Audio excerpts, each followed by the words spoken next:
पावसाळ्यात आरोग्याची काळजी घेण्यासाठी महत्त्वाच्या किचन टिप्स. पावसाळा सुरू झाला की सगळीकडे आरोग्याविषयी अनेक समस्या दिसू लागतात. पावसाळ्यात अनेक संसर्गजन्य आजार वाढलेले असतात. पावसाळ्यात वातावरणामध्ये बरेच बदल होतात.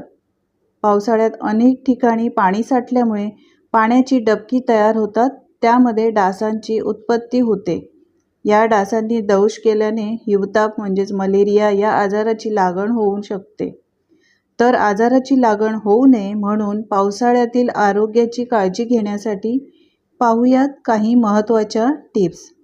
सगळ्यात आधी पाहूयात पावसात होणारे आजार. 1.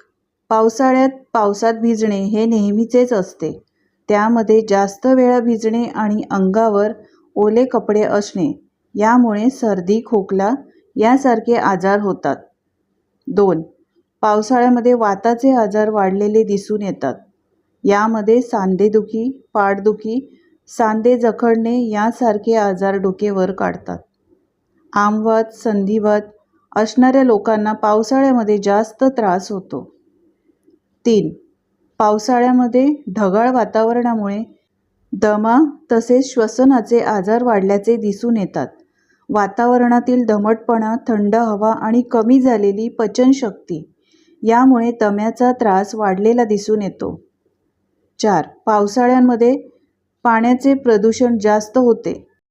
तसेच दूषित पाणी पिण्यासाठी वापरले गेल्याने पचनाचे अनेक त्रास उद्भवतात.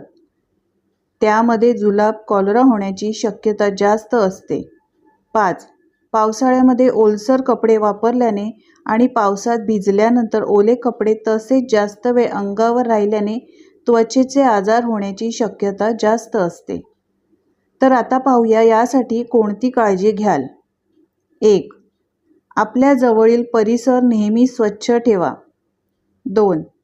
डासांची पैदास होऊ नये म्हणून छतावर, आजूबाजूला किंवा टायरमध्ये पाणी साठू देऊ नका. 3. पाणी वापरताना नेहमी गाळून आणि कमीत कमी 20 मिनिटे उकळून प्या. 4.